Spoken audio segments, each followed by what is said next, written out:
9, 8, 7, 6, 5, 4, 3, 2, 1. Howdy, CROC Nation. Dr. Tommy and Ellie here with you with another amazing CROC podcast, accompanied by my friend and spiritual brother, Angel Santana. Have faith, let it begin. Angel, are you excited? I'm very excited. We've had some really lucky weather, so Yeah. I'm excited. Little still under the weather, but have enough energy for the Croc Nation and for you, my friend. Excellent. We're going to continue and actually complete this module on listening. And I have to tell you, Angel, I've really enjoyed this. And just to give everybody a brief glimpse back, if you haven't heard any of the other two episodes, I encourage you to go back and listen to them. Was actually motivated or inspired by a patient's wife who came into the clinic and, gave me some insight into some of us not listening to what she had to say, a very important information. And we were able to make a great turnaround and sit down and stop and react to her comments and make a difference in a person's life, which I thought was great. And then I thought, well, if this happened to me, I'm sure this happened a million times, and I'm sure it happens to everybody. So I thought, let's talk about listening in medicine. And that was the first one, listening to the family. Last week, we talked about listening to our nurses, who are a wonderful resource for the physicians as it relates to the care of our survivors/thrivers.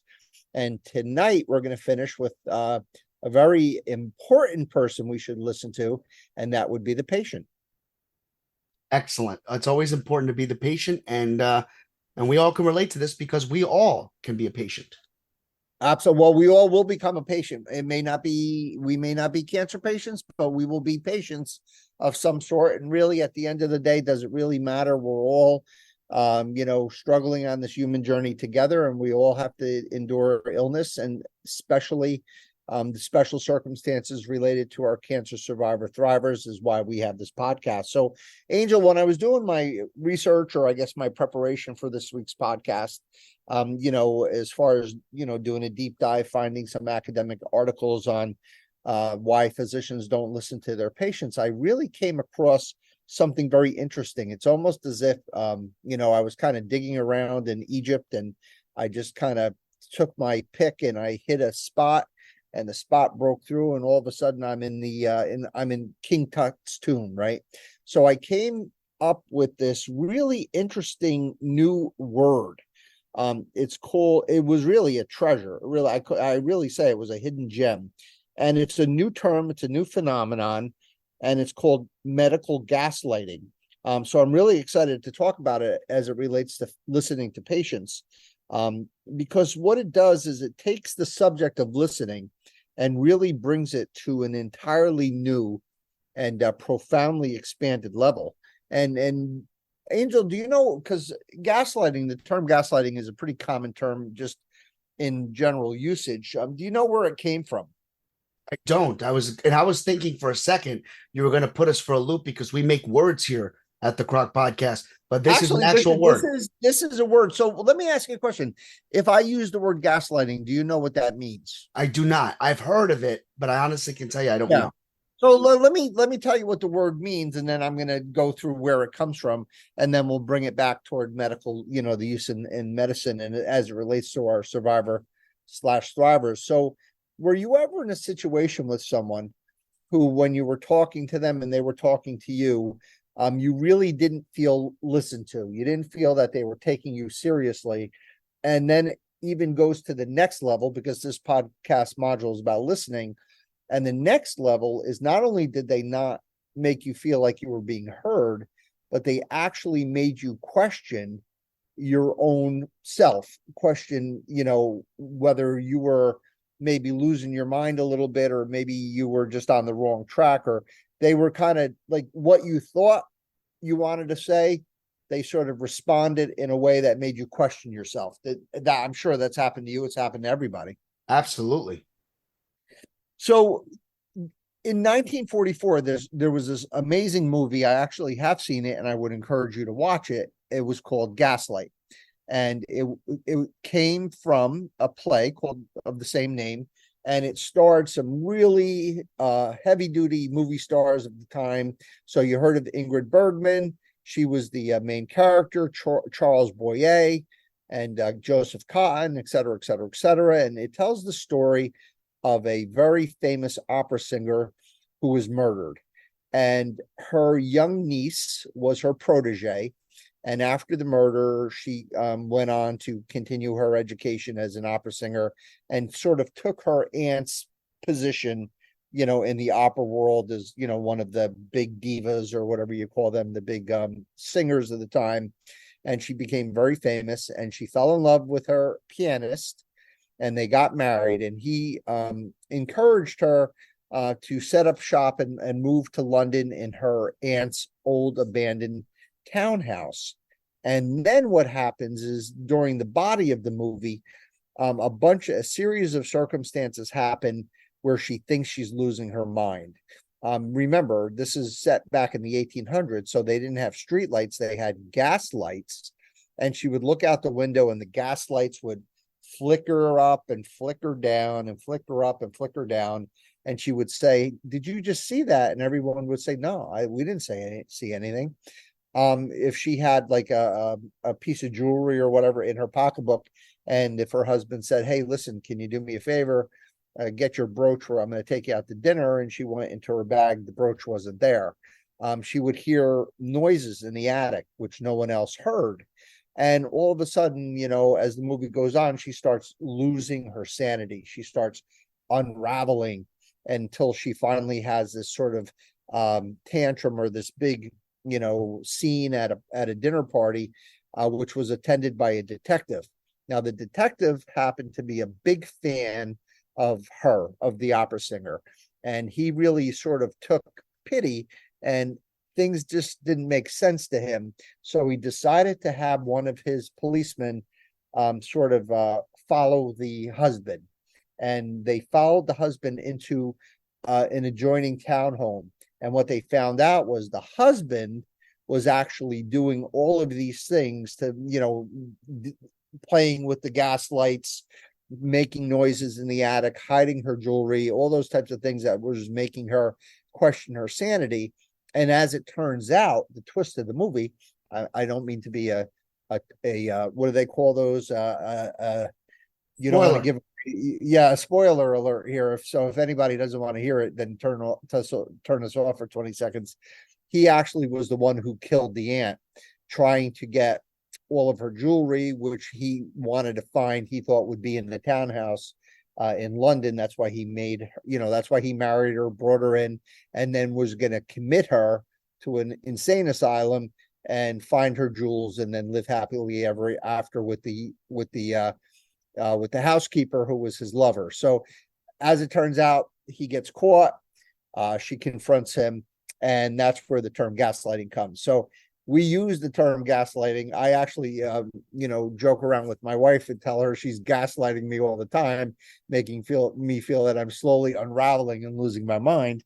So it's kind of a popular term. But what I didn't know what an impact it would have on this podcast, because I after doing all the reading on these papers, I thought to myself, this is not just listening. This is taking listening to the nth power and really taking a deep dive into really what's going on with the physician and the patient in that very powerful relationship, where the physician has a lot of power, has a lot of authority, is the one that's sort of controlling that interaction, and how that interaction could go bad if that physician misuses his power by not listening, right? And then by not listening, you have the patient feel like they're being dismissed or they're not being listened to. And we all know the story because it's happened. And as it relates to our cancer survivors, how many of them have told the story of, I told my doctor 12 times that I felt bloaty in the stomach, and he examined me, and I begged him for a CAT scan, and he wouldn't do it. And a year later, I went to another doctor, and all of a sudden I have this big mass in my belly. Or I told my doctor I didn't feel right. I had a sore throat, or I was seeing double, or I was hearing things, and they didn't listen to me. So that's gaslighting. But gaslighting and not listening even go a deeper level, Angel. It even goes deeper. So gaslighting specifically refers to a person of power, like a physician, psychologically manipulating another person to question their own reality. So as we saw from the movie, and you now could sort of extrapolate that scene and definitely see it play out in a doctor's office. As I said, it's a new term, just gained traction really through social media. So through Instagram, and 2022, it was the Webster Word of the Year. The first published medical article about medical gaslighting appeared in the Journal of American Medical Association called JAMA in September of 2020, when it published the first article on medical gaslighting. And basically, the bottom line is gaslighting is when a patient believes their symptoms are repeatedly being discounted. So they're not being heard, they're not being listened to. Then in October of 2020, there was a paper specifically about women's symptoms, women's GYN symptoms of pain and discomfort. And actually, the thing that, again, the plot keeps getting thicker and thicker. Women were historically viewed, even by Hippocrates and all the generations of healers past Hippocrates, that women were biased against by their gender, that they had histrionic personalities, and this misogynist or woman hating or women downgrading system, this paternalistic system, became a stereotype. And we actually have a term in medicine called the histrionic personality, which is like an overly dramatic personality or someone who acts out or whatever, really comes down to gender bias against women. And there, to talk about these deeper implications of medical gaslighting / not listening, is that is to expand the concept of doctors being too busy to listen. So we're too busy, we don't have that much time, or feel that we know more than the patient. So why should we listen? Again, we managed a lot of these subjects back in the first podcast, why doctors don't listen in general. And then have a patient who is actually experiencing these symptoms, to a global issue, centering around, and this is where it really explodes, Angel. Now we're not just talking about a doctor just not listening to a patient. We're talking about structural racism. We're talking about cultural and gender discrimination and biases toward women and the gay, lesbian, trans, and bisexual population, the GLTB population. And that results now in a bigger Megillah, which leads to decreased or diminished health equity, meaning that people of color, women, people who are gay or transgender or whatever, are being discriminated against, and their outcomes are less because of this inequity, because of this gaslighting that's going on in the medical field. And I just want to take a quick peek behind the curtains like we always do. So every patient, and I say this, I think we might have even done a podcast or maybe in one of our presentations that I did, Angel, we talked about, how each patient is different and every person on earth is quirky, right? I'm quirky, you're quirky, or whatever. Some patients even go beyond that and have a bunch of neuroses. They're neurotic, they're overly dramatic, they're emotional. So we call these types histrionic, and that's where the term histrionic comes in. Then we have some patients who are actually psychotic or have significant mental illness. Then we have patients who have significant personality disorders or mental illnesses. And all of these subcategories, may incorrectly lead the doctor to play off these symptoms as hysterical or whatever. And they invalidate a patient's symptoms and they negate the legitimacy of these complaints. And that's where that healthcare inequity comes in. So Angel, you could see me peeling down the layers, that it's not just about the doctors not listening to the patient's family. It's not about the doctors just not listening, to the nurses. It really now is a big power struggle. This not listening is just the tip of the iceberg to something that's happening on a very deep psychological layer, that we're not even really sure of. It's all just evolving. It's so exciting. I'm so glad to be able to bring this, to our listeners' attention, because it's literally right on the vanguard of what's going on. And it's so interesting. And the other thing I wanted to say, part B of what I was going to say, a peek behind the curtain, is that sometimes doctors, we get sort of a little hardened because there are sometimes people that are demanding things that are inappropriate. So we have our drug-seeking behaviors, we have our manipulative patients, we have our Munchausen patients who are looking for attention, even though they're not really sick, and they want to be tested and tested and tested and tested. There are patients who go into a doctor, and if they don't come out with an antibiotic, they're unhappy. They're going to feel that they're completely disenfranchised, even if they have a virus, or the antibiotics not only would not help them, they would actually be harmful to the patient. Or someone who just wants illogical testing just because they want it. So, there's a lot. So I don't want to demonize, the doctors, but we definitely have a problem. We are using our power incorrectly in many instances. And of course, Angel, that we're going to have a solution at the end of this podcast. So just to kind of talk about a few anecdotes, some of the reasons that we would kind of play off patient symptoms, we would say, Miss Smith, you're under a lot of stress. Miss Smith, you're really not eating well. Your nutrition is bad. It's causing you not to think right. Miss Smith, you're really not exercising. You're very obese. You really don't know what you're talking about. Miss Smith, you have to trust me. I have a medical school education. You were a migrant farm worker who didn't finish the 6th grade. Or Miss Smith, you have documented mental illness, so you have to trust me and let me determine what's best for you. These are all things that would sort of make us take advantage of that position of power and not take what the patient says as important. And there are ways to correct this, right? So even in a time of contraction, meaning that the time that we spend as physicians with patients is getting shorter and shorter and shorter and shorter, I propose that by making a few corrections, even in this contracting time venue, we could still be better. We could still stop this medical gaslighting. Number one, listening skills. I had a guy in the room a couple of days ago who was mentally ill. He was really, fabricating things and really not really, when we say, living in a sandcastle in the sky, he was kind of out there.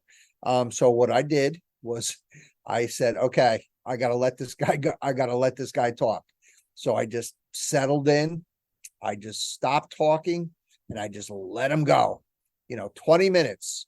Not one thing he said made a bit of sense, but I let him have agency to let him know he was in a safe place and he was being listened to. Number two is that I didn't focus out. I focused on. Even though he was talking crazy, I was right there. I was right with him. Number three, I was empathetic toward him. It wasn't like, hey, you crazy son of a bitch. It was like I was right there with him and I felt badly because he was tormented inside.